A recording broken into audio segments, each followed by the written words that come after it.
Senhor esteja convosco. Ele está no meio de nós. Proclamação do Evangelho de Jesus Cristo segundo João. Glória a vós, Senhor.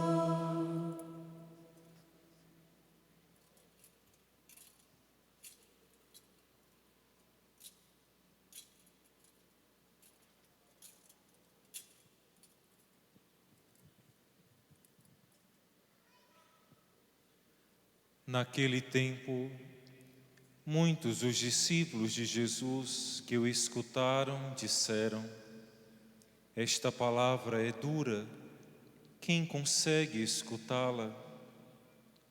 Sabendo que seus discípulos estavam murmurando por causa disso mesmo, Jesus perguntou: isto vos escandaliza?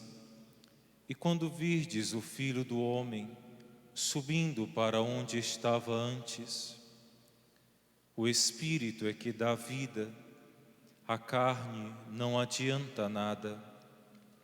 As palavras que vos falei são Espírito e vida, mas entre vós há alguns que não creem. Jesus sabia desde o início quem eram os que não tinham fé e quem havia de entregá-lo, e acrescentou: é por isso que vos disse, ninguém pode vir a mim, a não ser que lhe seja concedido pelo Pai. A partir daquele momento, muitos discípulos voltaram atrás e não andavam mais com ele. Então Jesus disse aos 12: vós também vos quereis ir embora? Simão Pedro respondeu: a quem iremos, Senhor? Tu tens palavras de vida eterna. Nós cremos firmemente e reconhecemos que Tu és o Santo de Deus. Palavra da salvação. Glória a vós, Senhor.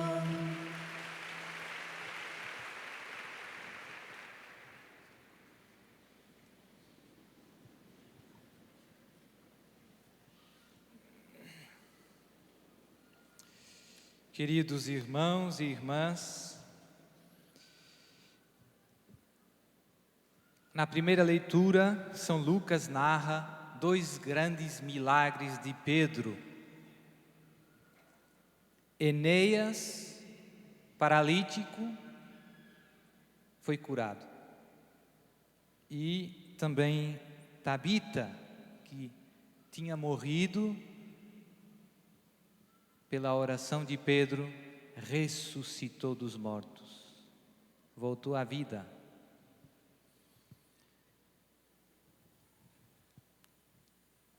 O que nos está mostrando São Lucas com esses dois factos? Quem antes de Pedro fez os paralíticos andar e ressuscitou dos mortos? Quem? Quem disse a Pedro e aos apóstolos: assim como o Pai me enviou, também eu vos envio a vós? Quem disse a Pedro e aos apóstolos: ide, curai os enfermos, libertai os possessos e anunciai que o reino de Deus está perto? Jesus. Ide e anunciai o Evangelho a toda a criatura, e estes serão os sinais que acompanharão aqueles que acreditarem. Em meu nome imporão as mãos aos doentes e esses serão curados. Se beberem veneno, não lhes fará mal. Jesus o unigênito do Pai, o enviado, veio para nos salvar, para nos libertar, para nos dar a vida com V grande, a graça, a vida eterna, que já começa de algum modo nesta nossa vida, e depois confiou aos seus discípulos a mesma missão. E o que vemos nessa página dos Atos é exatamente isso. Pedro, que vai por toda a terra de Israel e que anuncia o reino de Deus e que realiza os mesmos sinais, prodígios, milagres que Jesus realizou. É bonito ver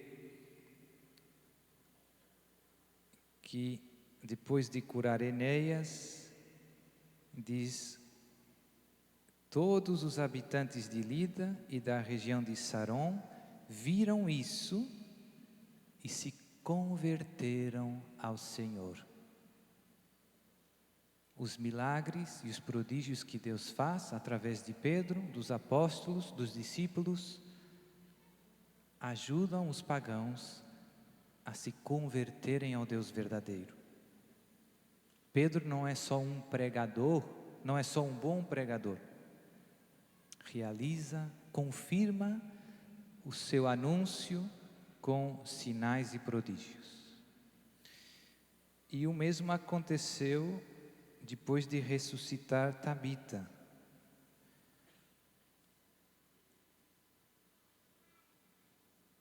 O fato ficou conhecido em toda a cidade de Jope e muitos acreditaram no Senhor. Isto nos ajuda a perceber o sentido dos milagres. Jesus, São João, é o evangelista que mais nos mostra que os milagres de Jesus não são só uma graça para aqueles que foram curados. São também sinais para ajudar todo o povo a acreditar no Senhor. Jesus ressuscita Lázaro e muitos que tinham vindo para dar os seus sentimentos a Marta e Maria viram e acreditaram em Jesus. Lázaro já estava morto faz 3 dias. Então os milagres de Jesus são sinais que ajudam aqueles que ainda não creem a se converterem. Tenho alguns amigos lá em Portugal, vários, que quando viram as coisas, os milagres que Jesus faz hoje, se converteram, mudaram de vida. Já tinham ouvido falar de Jesus muitas vezes, muitos nasceram em famílias católicas, catequese, mas viviam uma vida longe do Senhor. Mas quando viram o poder de Jesus, disseram: Jesus está vivo. Jesus está vivo e continua a salvar em 2017. E a sua palavra é poderosa. É muito bonito porque São Pedro tem consciência que não é pelo seu poder que ele cura, seu de Pedro. Ele diz: Enéas, Jesus Cristo te cura. Não disse: Enéas, eu vou curar-te. São Pedro sabe que é apenas um simples instrumento da graça de Deus na vida dos outros. Enéas, Jesus Cristo te cura. E isso Jesus quer fazer também nas nossas vidas, se nós deixarmos, como dizia a irmã Kelly, Nossa Senhora fez uma proposta: quereis oferecer-vos a Deus para uma missão. E Deus também a faz a nós. Quereis ser instrumentos de Deus, da graça de Deus, da palavra de Deus, do amor de Deus, para que essa palavra e esse amor chegue a muita gente, como Pedro foi, como Paulo foi. Então, hoje é o dia de dar o nosso sim. Sim, queremos. Sim, quero. Porque cada um tem que dar o sim por a sua vida. Ninguém pode dar um sim a Deus por mim.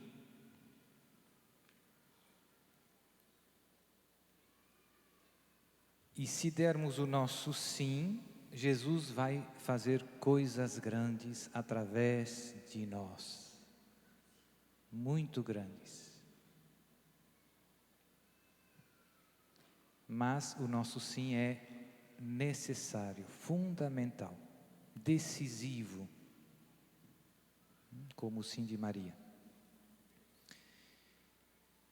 Padre, mas eu não consigo fazer milagres como o Ironi. O Ironi também não faz milagres. Jesus faz milagres através do Ironi.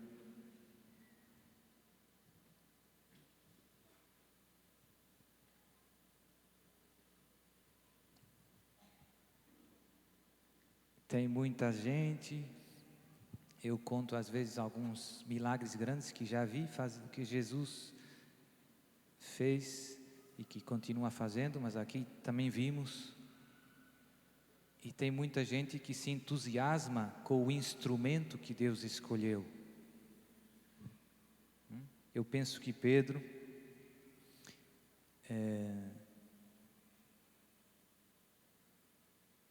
ficaria também um pouco triste, né?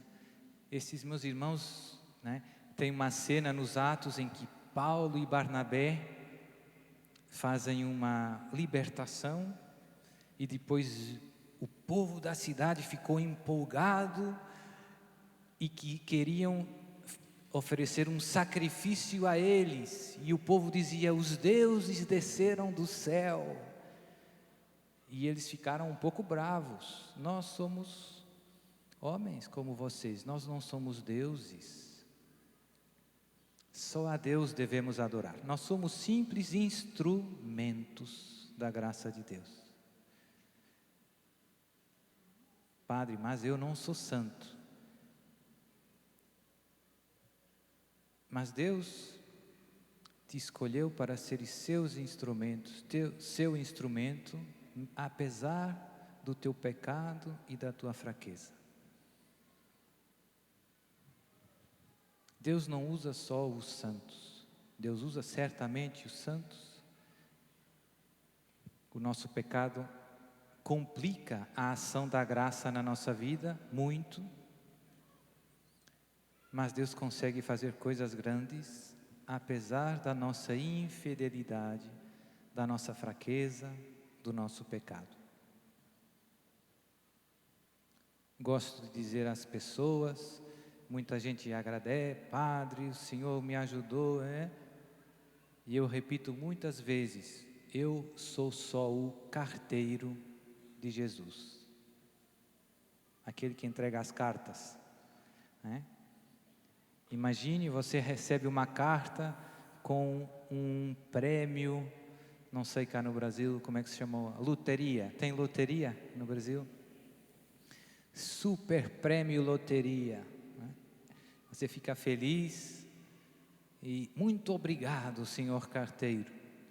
O carteiro só entregou o prêmio, tem pouco mérito. Então, isso vale também para nós. Não confundirmos Deus com os instrumentos de Deus. Os instrumentos são certamente colaboradores de Deus, mas o mérito, a graça vem de Deus, de Deus. E nos sacramentos, de um modo forte, experimentamos, por exemplo, na confissão, o perdão de Deus. Passa por um instrumento que Deus escolheu, que é o sacerdote. Não é o padre que tem poder de me perdoar os pecados, no sentido poder dele, né? O padre quem tem poder é Deus, mas Deus quis dar o poder de perdoar os pecados. Só Deus pode perdoar os pecados, mas Deus quis dar Jesus. Recebei o Espírito Santo, né? Domingo da Misericórdia, o Evangelho. Aqueles que perdoardes os pecados serão perdoados. Aqueles que retiverdes serão retidos. Deus quis dar, Jesus quis dar esse poder tremendo de perdoar os pecados aos seus sacerdotes, aos seus ministros. Que maravilha! Então,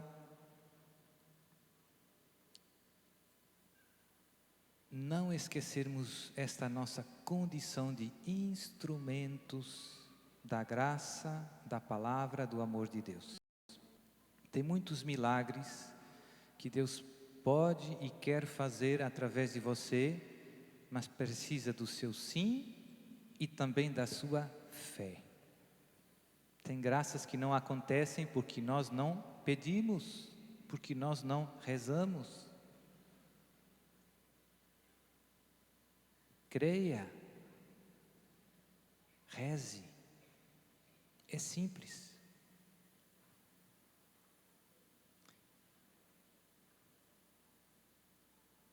Eu conto às vezes algumas que me impressionaram a mim muito. Uma vez, numa pregação de uma novena, foi a primeira vez que comecei rezando pelos doentes, pedindo a Jesus a cura. Uma novena dedicada a Nossa Senhora. Eu era um jovem sacerdote, com poucos anos de sacerdócio, talvez 2. Fui ordenado em 2005, 11 anos atrás. Vai fazer 12 anos em julho. E graças a uma amiga minha, leiga, que tem muita fé, que é um poderoso instrumento de Jesus, ela me pediu: padre, depois da pregação, depois da celebração da novena, o Senhor vai dizer ao povo de Deus que os doentes que quiserem receber a bênção de Jesus, para se aproximarem, e o Senhor vai rezar, vai dar a bênção de Jesus sobre cada um. E eu fiquei um pouco, cá no Brasil diz encabulado, né? E agora? E se não der certo? E no final da pregação, queridos irmãos, se tem algum doente que quer receber a bênção de Jesus, eu estou disponível aqui na frente do altar. E para minha surpresa, se formou uma fila imensa. Muita gente quis vir. Eu simplesmente perguntava como se chama, o seu nome, e dava a bênção de Jesus. Fiquei com as costas doendo esse dia, ainda lembro. E depois, no dia seguinte da novena, quando eu estava chegando de carro, tinha uma senhora muito nervosa para falar comigo. E eu pensei, fiz um julgamento temerário, né? Pensei, essa ouviu falar da bênção de Jesus aos doentes, não esteve ontem e agora quer receber. Tudo bem, estava enganado. Quando saí do carro, ela se aproximou e me contou a graça que ela tinha recebido com aquela bênção. E começou chorando. Ela tinha sido operada, feito uma cirurgia ao estômago, há 7 anos antes. E tinha ficado sempre tomando alguns medicamentos por causa da cirurgia. Não sei se tinha tirado o estômago ou não, não me lembro, mas lembro que ela todos os dias tinha que tomar medicamentos e ela pedia muito a Deus a graça de deixar de tomar os medicamentos, de não precisar mais. Então ela me contou, e depois começou chorando, que quando eu convidei os doentes a virem, ela veio com fé, pensando, agora Jesus me vai curar.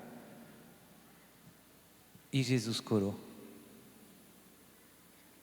Então, nesse segundo dia da novena, eu já sabia que pelo menos uma pessoa Jesus tinha curado.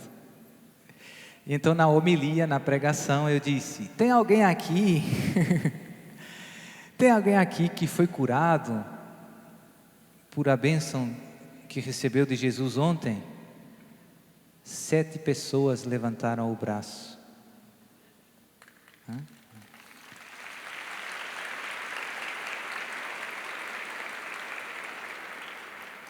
A capela era pequena, eu penso que teria talvez umas 200, não, nem tanto, 150 pessoas.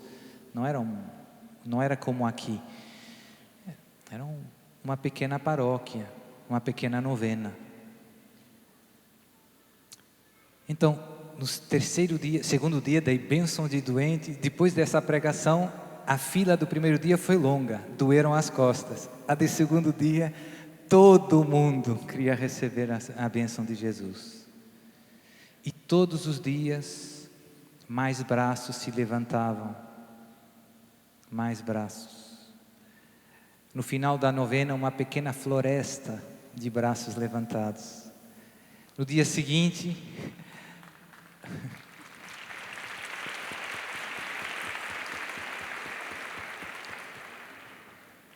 logo a seguir a essa novena, eu tinha outra novena, noutra paróquia, dedicada a Nossa Senhora da Assunção.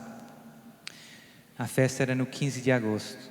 Então, entusiasmado, depois da pregação, no final da missa, vamos ter bênção de Jesus. Mais graças.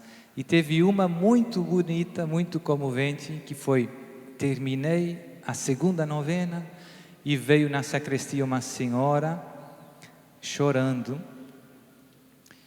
e me contou, padre, eu vi o Senhor dando a bênção aos doentes e eu tinha uma cirurgia marcada para esses dias. Tinha um câncer, um tumor, e era um tumor, não era maligno, era um tumor, não era câncer, mas era uma coisa séria, e tinha já a cirurgia marcada. Todos os exames médicos, tudo, e estava tudo, era nos próximos dias. E quando entrei na igreja e vi todo mundo indo, recebendo a bênção de Jesus, eu fui e eu não disse para o Senhor que eu estava doente. Simplesmente pedi a bênção de Jesus. E depois fui no hospital, entrei para a cirurgia, fizeram o exame e não tem mais tumor.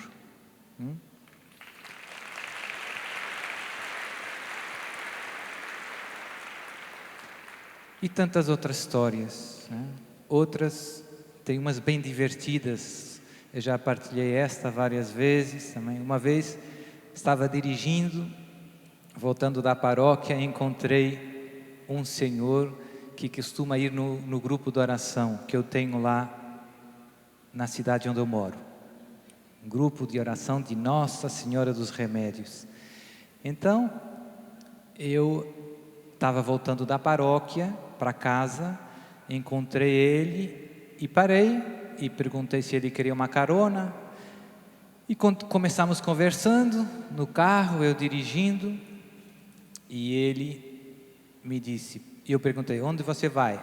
Vou para o terminal dos ônibus. E para onde vai? Eu vou para o hospital, noutra cidade, Coimbra, porque tem uma cirurgia marcada, também tem um tumor. E vou ser operado, saio lá no hospital, cirurgia e depois recuperação e volto. E eu dirigindo disse, podemos rezar um Pai Nosso e pedir a Jesus a cura, agora, né? Rezamos, dirigindo, ele é uma pessoa de caminhada, vai no grupo de oração, homem bem simples, pobre. Eu deixei ele no terminal nos ônibus, passado uns dias ele volta, lá no grupo de oração, padre, cheguei no hospital, fizeram os exames, não havia mais tumor, voltou para casa.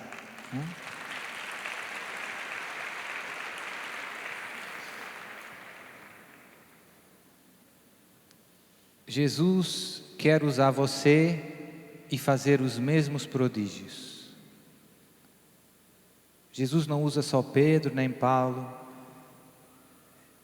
Jesus usa todos aqueles que com fé se dispõem a ser instrumentos da graça de Deus. É muito simples, mas muitas vezes nos falta a fé.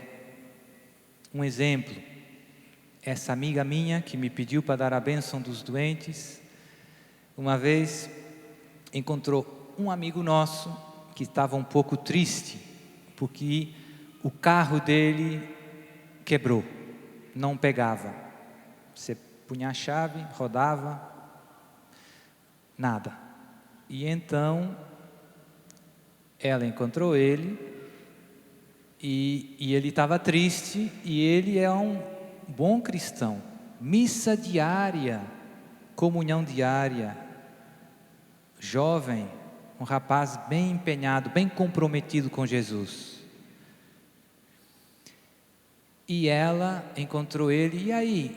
Teve esse problema no carro, tudo quebrou. E ela disse, vamos rezar juntos uma Ave Maria, e depois você vai tentar novamente.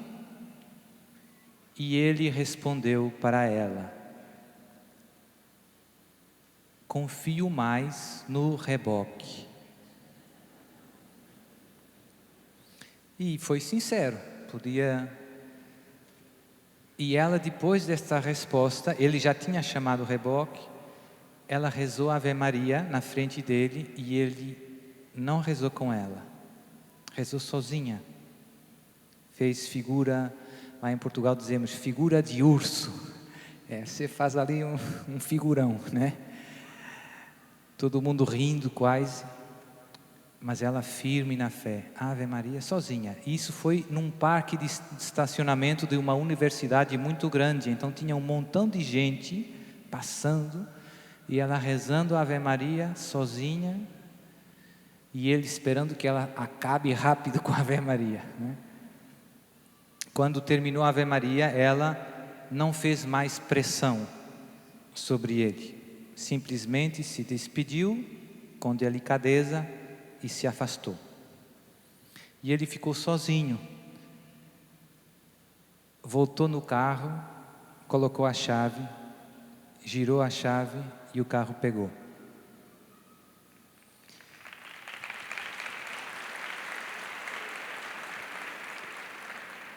Então, não é o Padre Duarte, não é o Ironi, é Jesus.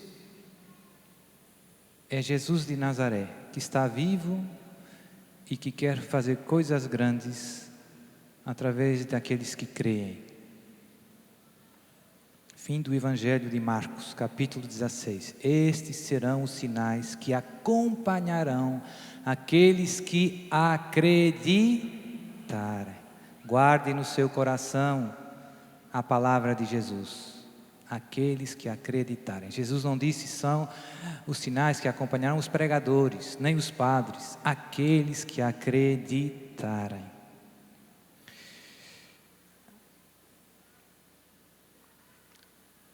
Às vezes tem gente que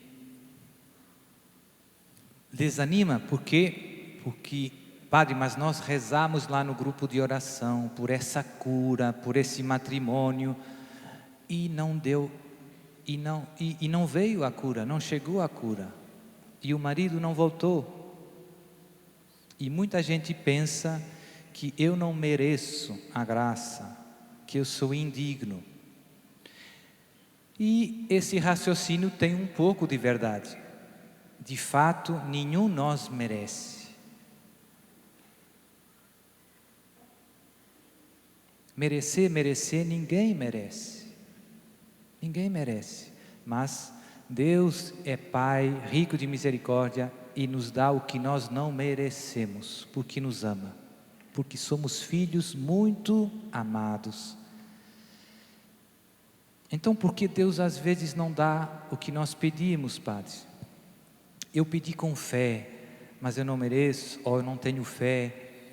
Se fosse o Ironi, Jesus ia fazer um milagre. Um bom pai não dá sempre o que os filhos pedem. Um bom pai dá sempre o que é melhor para os seus filhos. Melhor. Então, nunca duvidarmos do plano e da vontade de Deus. Você reze por todos os impossíveis da sua vida. Deus vai fazer muitos milagres. Não vai fazer todos os que você pensa, mas tudo o que Deus fizer será sempre o melhor para você. Paulo, também temos aqui, penso que nos Atos, né? Paulo conta uma experiência. Paulo também ressuscitou mortos, curou tanta gente. Tem aquele jovem que caiu da janela lá na pregação, né? Com o sono. Paulo, que ressuscitou mortos, conta um pequeno testemunho dele do espinho da carne.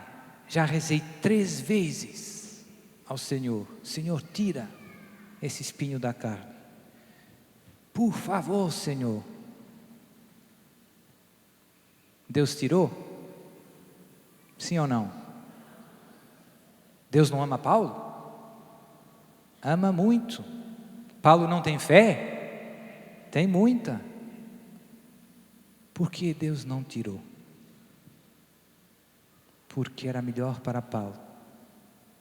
Aquele espinho na carne era muito frutuoso espiritualmente.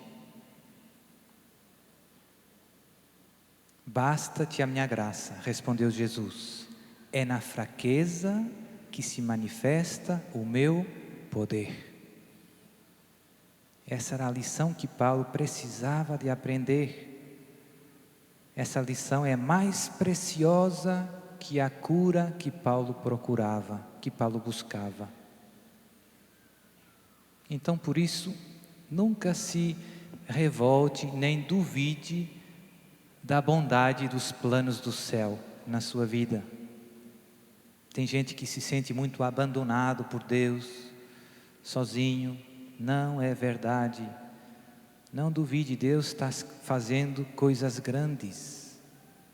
Mas Deus escreve direito, por linhas, e nós gostamos das linhas bem direitinhas. Só abraça as linhas tortas quem caminha na fé, como Abraão. Então temos que pedir a Deus mais fé, para que Deus nos use com poder e para acolher sempre a sua santa vontade em nossas vidas. Reze com fé. Se Deus fez o milagre, bendito seja o nome do Senhor. Se Deus não fez o milagre, bendito seja o nome do Senhor. Essa é a estrada. No Salmo, esse Salmo é um dos meus salmos preferidos. Oh, coisa bonita! Que poderei retribuir ao Senhor por tudo aquilo que Ele fez em meu favor? Como é verdade essa pergunta, essa exclamação? Como poderei agradecer ao Senhor tudo o que Ele fez por mim? Olhe para a sua vida. Olhe para a sua vida. É graça sobre graça. É bênção sobre bênção. a maioria das bênçãos de Deus nós não enxergamos.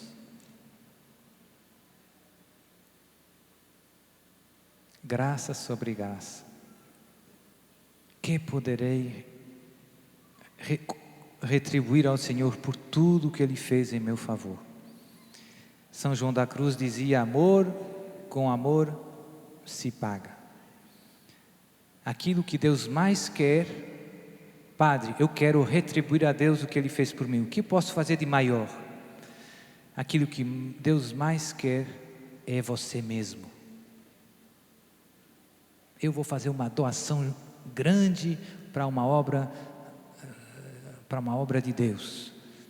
Eu vou ajudar a fazer obras de misericórdia. Tudo isso é ótimo. Mas o que Deus mais quer é o seu coração. É você mesmo.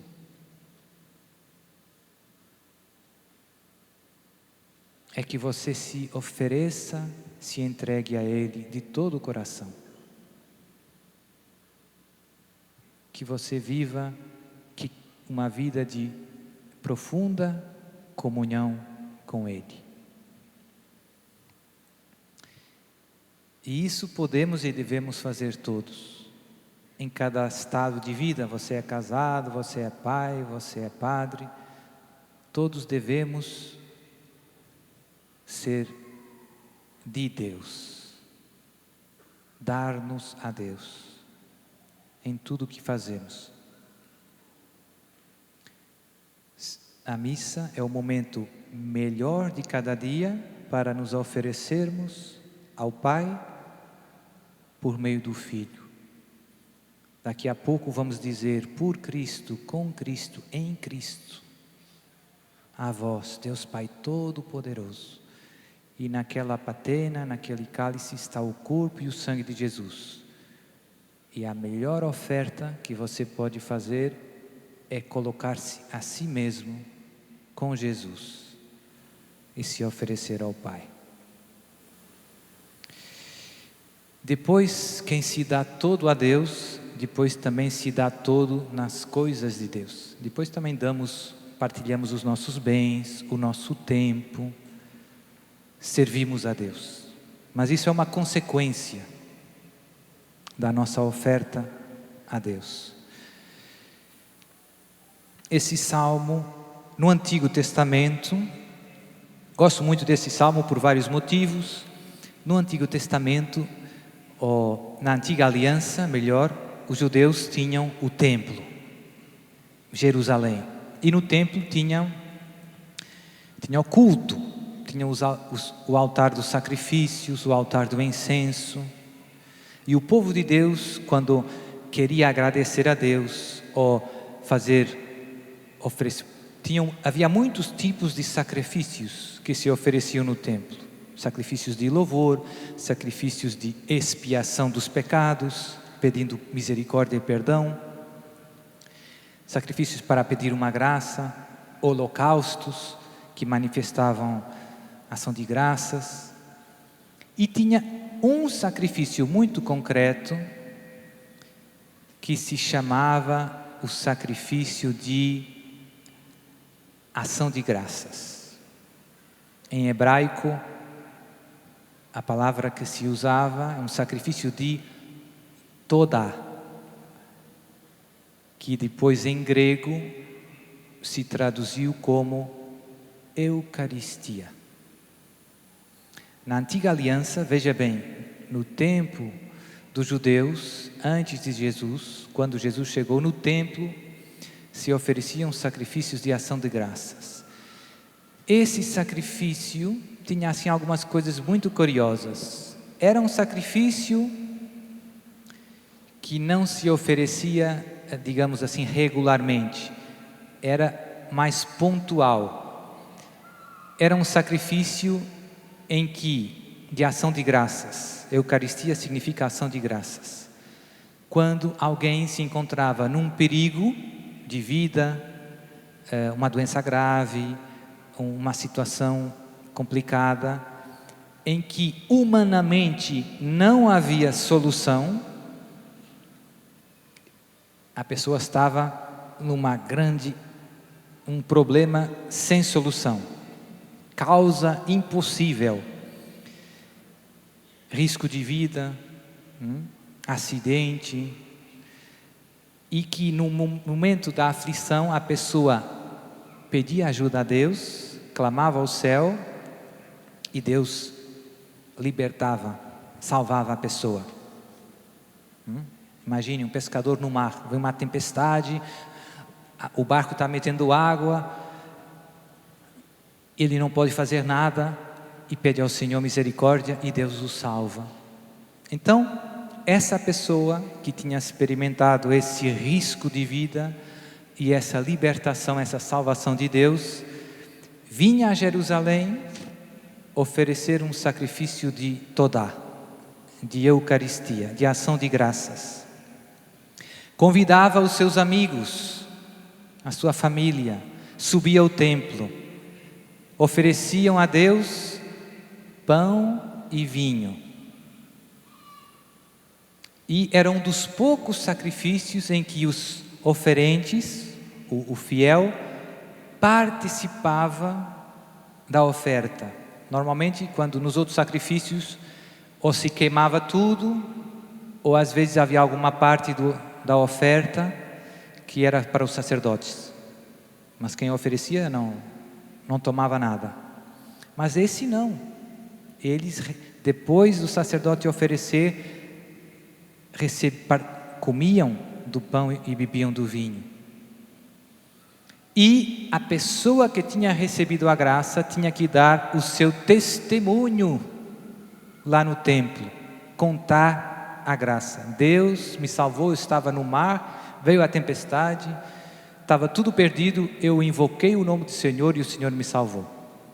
E muitas vezes esses escreviam, se fazia, e tinha que se cantar um hino de ação de graças,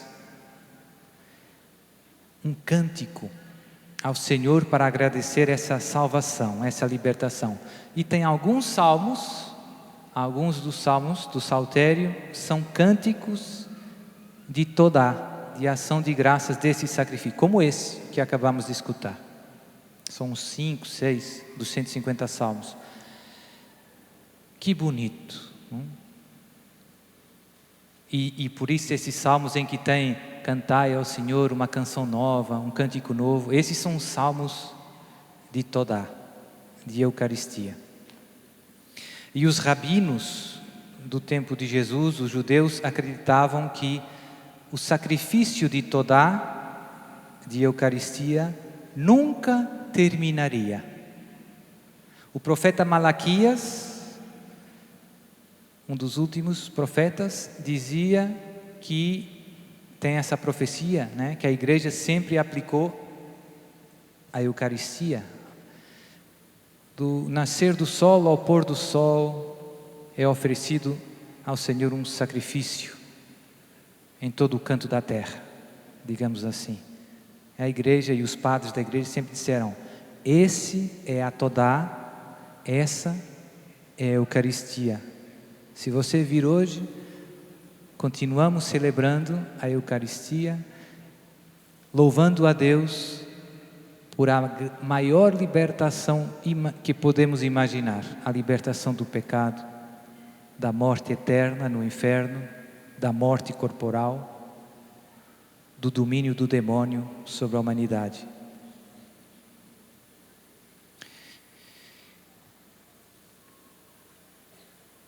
Que poderei retribuir ao Senhor Deus por tudo aquilo que Ele fez em meu favor?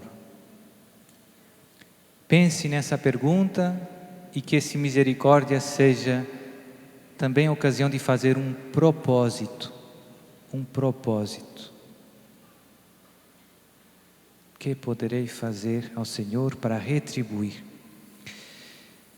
No Evangelho, esta semana, temos estado lendo o discurso de Jesus do pão da vida, um discurso longo. São João, está no Evangelho de São João, capítulo 6, em que Jesus diz coisas maravilhosas acerca da Eucaristia, que é Ele mesmo. Quem comer a minha carne e beber o meu sangue viverá eternamente. Quem come a minha carne e bebe o meu sangue permanece em mim e eu permaneço nele. Quem come a minha carne e bebe o meu sangue, eu o ressuscitarei no último dia. E qual foi a reação dos ouvintes de Jesus? Escutamos hoje. Naquele tempo, muitos dos discípulos, vejam bem, dos discípulos, não é só dos que estão escutando, aqueles que seguiam Jesus, que o escutavam, disseram: esta palavra é dura, quem consegue escutá-la? Muitos dos discípulos de Jesus ficaram escandalizados. Disseram: como pode ser isso? Como podemos comer a carne dele? Que ideia! De jeito maneira.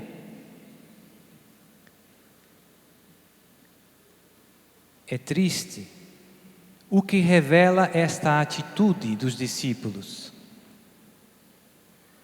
Falta de humildade. Jesus diz: isto é assim.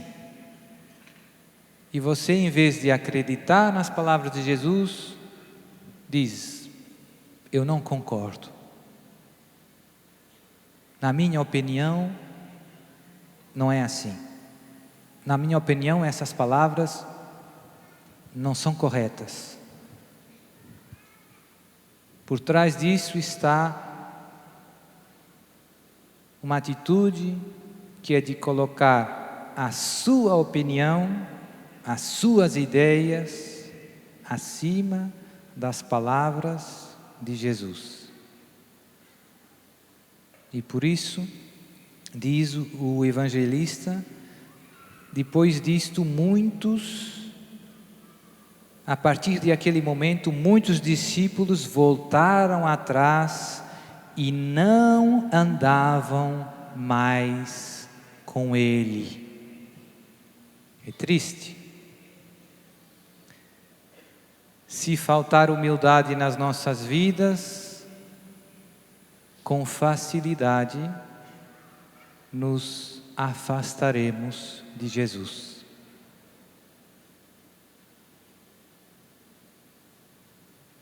É verdade que Jesus às vezes diz coisas que nós não compreendemos, que nos parecem: como pode ser, Senhor, essa promessa, essa palavra? Fique em paz, meu irmão, nós não temos que compreender tudo, temos que confiar. Aceite as palavras de Jesus: eu sou o caminho, a verdade e a vida. Maria também não compreendeu tudo. Quando Jesus se perdeu no templo, ficou no templo, 3 dias de agonia: filho, por que nos fizeste isto? Não sabias que eu e teu pai estávamos preocupados? Maria não compreendeu, mas abraçou o mistério. Maria, diz Lucas, Maria conservava todos estes acontecimentos, meditando-os em seu coração. Tem coisas que Jesus faz na nossa vida, tem palavras que Jesus diz que nós não compreendemos naquela hora. É normal.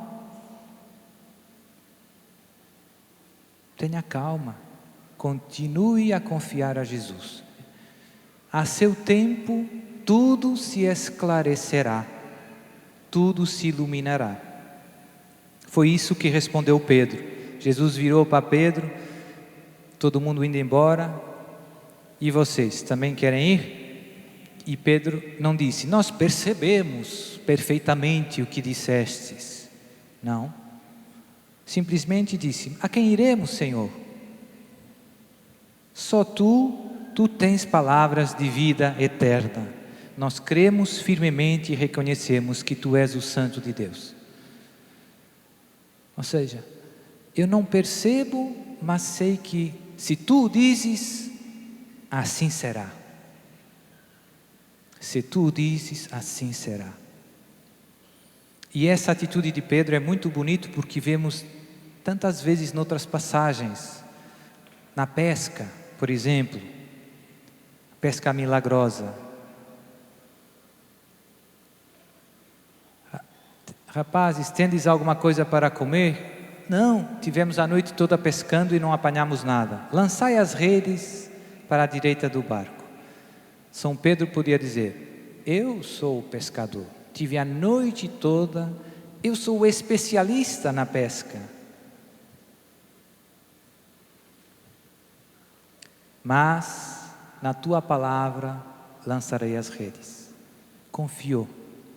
E depois, no tempo de Pedro, as redes se lançavam para a esquerda, porque o braço direito pega as redes e as lança assim, né? Então, lançar as redes para a direita do barco é bem complicado. Rede fica logo ali, né? Não funciona. É uma coisa que não se faz na pesca. Mas Pedro fez e o barco quase se afundava. Jesus nas nossas vidas muitas vezes nos pede uma confiança que vai para além dos nossos raciocínios. Não parece boa ideia, mas confie. Confie e verá os milagres de Deus. E tantos exemplos podíamos fazer da Bíblia. Abraão, dá-me o teu filho, o filho da promessa. Abraão que sobe com Isaac, né? Isaac, pai, temos a lenha, o altar, onde está o sacrifício? Deus proverá, né? Caminhar pela fé. Hoje, infelizmente, tem muita gente que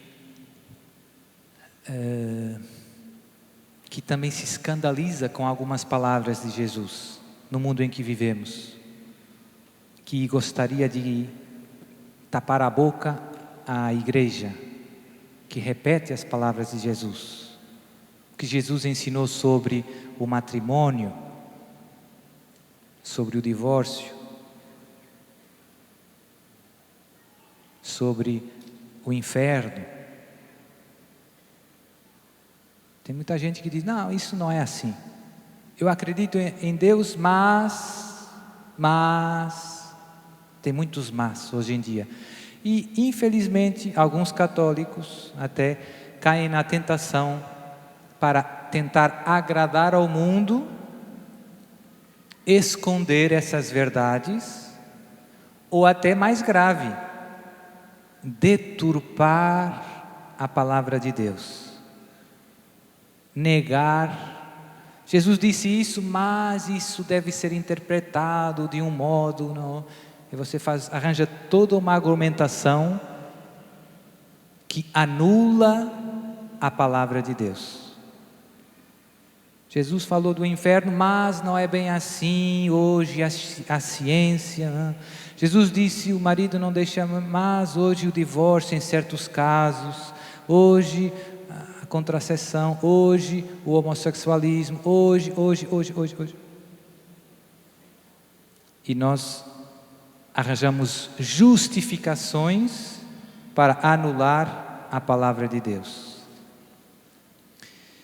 Só a palavra de Deus, que é a verdade, nos pode verdadeiramente libertar do mal, nos dar a vida e a vida em abundância.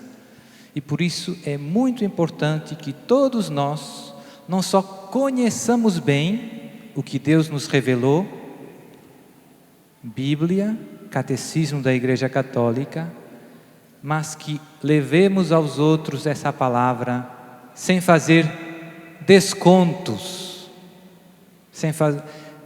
Cá usa a palavra desconto quando você vai numa loja e baixa o preço, né? Então a tentação que eu vejo hoje é tem muitos cristãos que fazem descontos. Você pode ser católico e ter 3 namoradas ao mesmo tempo. Tudo bem, tranquilo, né? Faz descontos.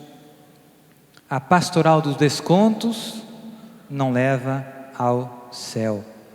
Você está tentando agradar ao mundo. Em vez de converter as pessoas ao Evangelho, está convertendo o Evangelho ao mundo. Não. Essa não é a estrada de Deus. Tem uma frase muito bonita do Papa Paulo VI, que já é beato, que ele dizia: não diminuir em nada a doutrina de Cristo é forma eminente de caridade. Eita, frase importante. Ou seja, não faça descontos à verdade. Não tenha medo de pregar que o inferno existe, que quem vive em pecado mortal e não se arrepende, se condena. Que todas essas, que o divórcio ofende a Deus, que uma pessoa casada pela igreja não pode viver com outra. Não tenha medo. Isso é forma eminente de caridade, ou seja, de amor ao próximo, porque só a verdade nos libertará.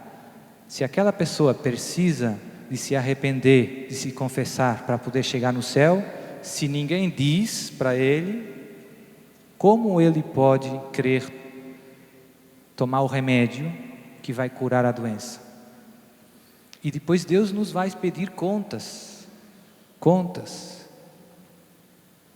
Se você viu o seu irmão, Jesus fala, né, da correção fraterna.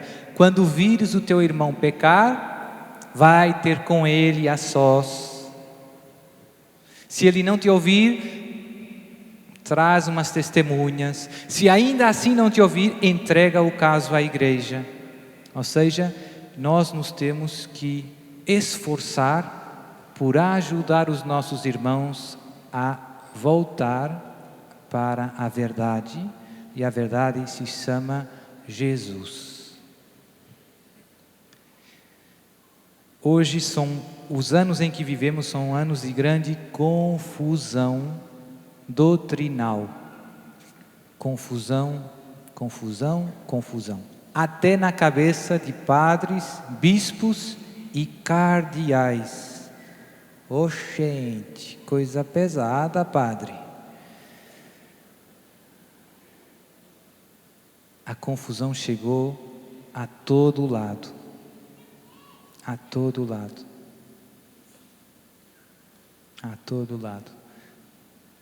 E por isso vivemos um tempo também de grande crise de fé.